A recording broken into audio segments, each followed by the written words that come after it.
27 मई 2023 को बिहार के हाजीपुर में एक शादी हो रही थी।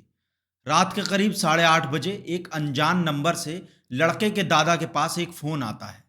वो फ़ोन उठाते हैं तो फ़ोन करने वाला कहता है कि अगर ये शादी हुई तो हम दूल्हे को यानी तुम्हारे पोते को गोली मार देंगे। इस फ़ोन कॉल के बाद लड़के के परिवार को कुछ समझ नहीं आ रहा था। वो परेशानी में पड़ जाते हैं कि आखिर अब ये शादी की जाए या नहीं। इसके बाद रात के करीब 10 बजे लड़के और लड़की वालों के बीच एक मीटिंग होती है और इस मीटिंग में लड़के के दादा लड़की पक्ष से कहते हैं कि हम ये शादी नहीं कर सकते। हमें फ़ोन पर धमकियां मिल रही हैं कि अगर हमने आपकी लड़की के साथ अपने लड़के की शादी कराई तो वो लोग लड़के को जान से मार देंगे। सारी बात सुनने के बाद लड़की पक्ष की तरफ से लड़के वालों को भरोसा दिलाया जाता है कि घबराने की कोई ज़रूरत नहीं है, ऐसी कोई बात नहीं होगी। कुछ लोग हमारी अमीरी से जलते हैं। हमारे परिवार में शादियों में जमकर खर्चा किया जाता है, इसलिए कुछ लोग जलन की वजह से ऐसी धमकियां दे रहे होंगे। आप शादी कीजिए, हम जिम्मेदारी लेंगे और कोई टेंशन मत लीजिए। लड़की के परिवार वालों की तरफ से ऐसी बात सुनने के बाद लड़का पक्ष शादी को तैयार हो जाता है और बड़ी धूमधाम से शादी होती है और दुल्हन विदा होकर अपने पति के घर भी आ जाती है। इस शादी को 5 महीने बीत जाते हैं और एक दिन अचानक दूल्हे के सिर में 5 गोलियां मारकर उसकी हत्या कर दी जाती है। क्या है इस हत्याकांड की पूरी कहानी और कौन था इस हत्याकांड का मास्टरमाइंड, जानने के लिए हमारी इस वीडियो को आखिर तक जरूर देखिए। और अगर आप लोग हमारे चैनल पर नए हैं तो सबसे पहले चैनल को सब्सक्राइब जरूर कर लें।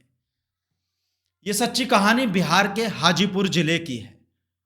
बिदुपुर थाना क्षेत्र के ऊंचीदी गांव में 28 साल का पंकज अपनी पत्नी रूपा के साथ रहता था। रूपा और पंकज की शादी 27 मई को बड़ी धूमधाम से हुई थी। इस शादी के बाद पंकज और रूपा बहुत खुश थे। पूरा परिवार भी बेटे की शादी से खुश था। सब कुछ अच्छा चल रहा था, मगर शादी के 2 महीने बाद घर पर पंकज के पिता के नाम से एक लेटर आता है। लेटर में लिखा था, बलिराम भाई नमस्ते, हम आपके दुश्मन नहीं शुभचिंतक हैं। हमने आपको मना किया था ये शादी मत कीजिए।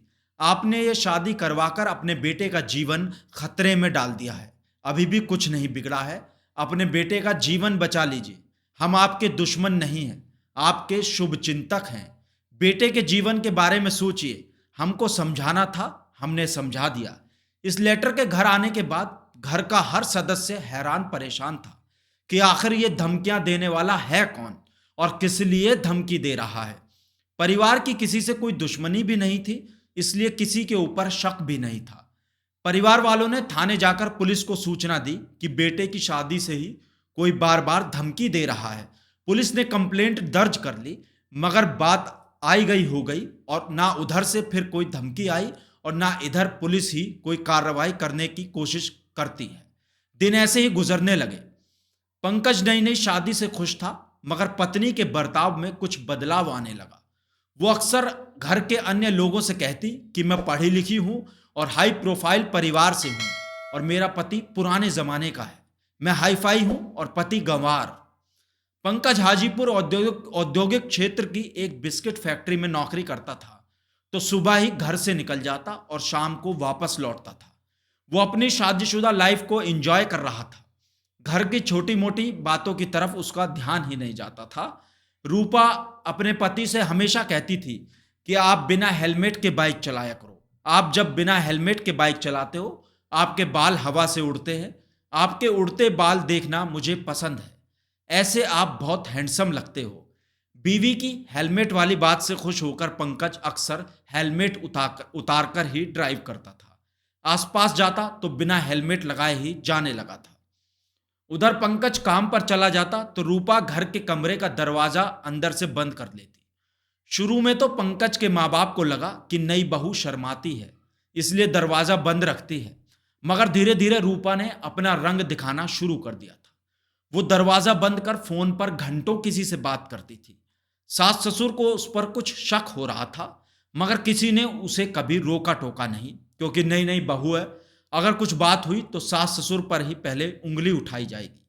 इस बीच रूपा अपने मायके जाने की जिद पकड़ने लगी। शादी के बाद वो 3-4 बार मायके चली गई और कोई उसे रोकता तो वो खाना पीना छोड़ देती। इसलिए सास ससुर कभी उसे कुछ नहीं कहते थे। उधर पंकज अपनी नौकरी में बिजी था, तो वो इन सब बातों पर ज्यादा ध्यान नहीं देता था। इसी तरह 27 सितंबर को पंकज की नाइट ड्यूटी थी, तो वो घर से ड्यूटी के लिए रात में निकल गया और अगली सुबह ड्यूटी करके सुबह 6:30 बजे अपने एक दोस्त के साथ वापस लौट रहा था बाइक से। तभी पंकज को अपनी पत्नी रूपा की बात याद आई कि वो बिना हेलमेट के स्मार्ट लगता है, इसलिए आधे रास्ते ही पंकज ने हेलमेट निकालकर अपने साथी को दे दिया। पंकज सोच रहा था कि घर पहुंचेगा तो अपनी बीवी, उसकी जो बीवी है, उसके हवा से उड़ते हुए बालों को देखकर खुश होगी, और यही सोचते सोचते वो बाइक चलाते हुए जा रहा था। इसी बीच रहीमापुर सेंट्रल बैंक के पास बाइक सवार दो बदमाशों ने पंकज को रोक लिया और बंदूक निकालकर पंकज के दोस्त को बाइक से उतरने को कहा, और इसके बाद पंकज के सिर में ताबड़तोड़ 5 गोलियां उतार दी और वो वहीं जमीन पर गिर पड़ा और उसकी मौत हो गई। घटनास्थल पर भारी भीड़ जुट जाती है और स्थानीय लोगों ने हाजीपुर जंदहा मुख्य मार्ग को जाम भी कर दिया। लोग हत्यारों की गिरफ्तारी की मांग करने लगे। किसी तरह उन्हें समझाया बुझाया गया। वहीं पंकज के परिवार वालों ने बहू पर गंभीर आरोप लगाकर रिपोर्ट दर्ज कराई। मृतक के दादा ने बताया कि शादी के बाद जो लेटर मिला था उसमें जान से मारने की धमकी दी जा रही थी, जिसको उन्होंने पुलिस को दिखाया, लेकिन पुलिस ने कुछ भी नहीं किया। परिजनों के मुताबिक लड़की का अफेयर अपने जीजा संतोष कुमार से चल रहा था, लेकिन लड़की के परिजनों ने रूपा की शादी पंकज से करवा दी। इसी शादी से रूपा खुश नहीं थी और परिवार वालों ने बताया कि रूपा अक्सर शादी के बाद अपने जीजा के यहाँ रहने के लिए जाती थी।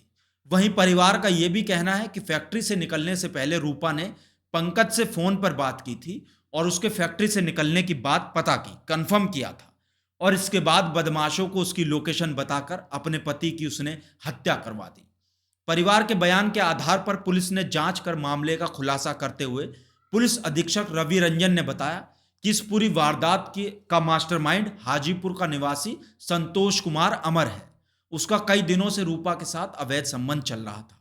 पुलिस के मुताबिक संतोष ने फेक सिम का इस्तेमाल कर कई बार पंकज को भी जान से मारने की धमकी दी थी। डाक के माध्यम से धमकी भरा पत्र भी संतोष ने ही उसके घर भिजवाया था। संतोष और रूपा ने ही अपने अवैध संबंध के बीच रोड़ा बन रहे पंकज की हत्या करवाई। पुलिस ने इस हत्याकांड से जुड़े अन्य लोगों को भी गिरफ्तार कर लिया है। गिरफ्तार किए गए आरोपियों में प्रभात कुमार यादव, मोहम्मद शब्बीर अनवर, जय राय, रूपा की मां और चिंता देवी और मृतक की पत्नी रूपा कुमारी भी शामिल है। इसमें मृतक सास की भूमिका भी, इसकी जो सास थी पंकज की, उसकी जो भूमिका है वो भी संदिग्ध है, इसलिए उसको भी गिरफ्तार किया गया है। वहीं मास्टरमाइंड जीजा संतोष कुमार अमर अभी फरार है, जिसकी गिरफ्तारी के लिए पुलिस छापेमारी कर रही है। वहीं पुलिस के मुताबिक पंकज हत्याकांड के मामले में लापरवाही बरतने पर बिदुपुर थानाध्यक्ष फैराज हुसैन को लाइन हाजिर कर दिया गया है और आगे की कार्रवाई भी की जा रही है।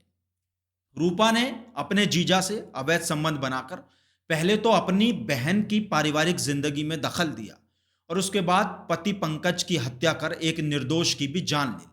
रूपा ने जो किया उसे उसकी सजा कानून देगा। मगर आपकी रूपा के बारे में क्या राय है, आप हमें कमेंट करके जरूर बताएं। और आगे भी क्राइम की ऐसी सच्ची कहानियों के लिए हमारे चैनल खबर की खबर को सब्सक्राइब कर लें।